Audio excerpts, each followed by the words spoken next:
উচ্ছ্বাসে আনন্দে আর উৎসবমুখর পরিবেশে নোয়াখালী সেনবাগ উপজেলার তেমনি এআরবি উচ্চ বিদ্যালয়ের জমকালো ঈদ পুনর্মিলনী আনন্দ আয়োজন অনুষ্ঠিত হয়েছে।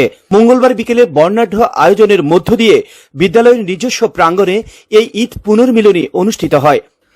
জনপ্রিয় উপস্থাপক দেবাশিস বিশ্বাসের সঞ্চালনায় বিদ্যালয় গভর্নিং বোর্ডের সভাপতি শামসুদ্দিন ভূঁইয়া বিপ্লবের সভাপতিত্বে অনুষ্ঠানে প্রধান অতিথি হিসেবে উপস্থিত ছিলেন বিদ্যালয়ের প্রতিষ্ঠাতা বিশিষ্ট সমাজসেবক ও শিক্ষানুরাগী আব্দুর রশিদ ভূঁইয়া।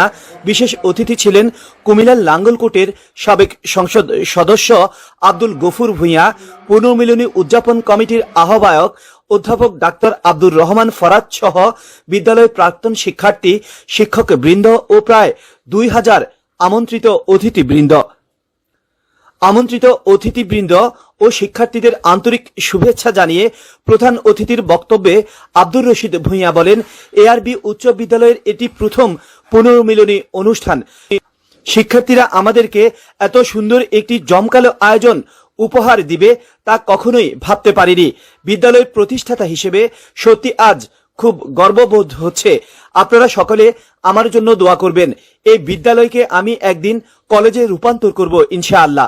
আমি খুব গর্বিত আজকে এখানে প্রথম আমাদের ছাত্রদের পূর্ণ মিলন মেলা, তাই এটা আমার আনন্দে অ্যাকচুয়ালি চোখে পানি এসে যাচ্ছে।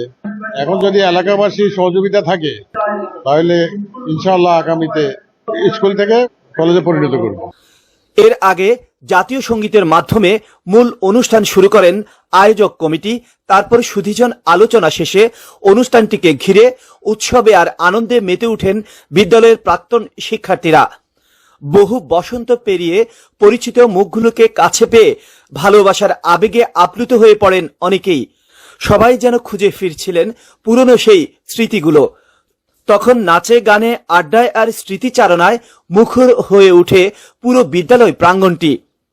সবশেষে অতিথি ভোজ ও মনঙ্গ সাংস্কৃতিক অনুষ্ঠানের মধ্য দিয়ে জমকালো এই ঈদ পুনর্মিলনী আনন্দ আয়োজনের সমাপ্তি ঘোষণা করেন আয়োজক কমিটি। সাইফুর রহমান রাসেল, এটিএন বাংলা, নোয়াখালী।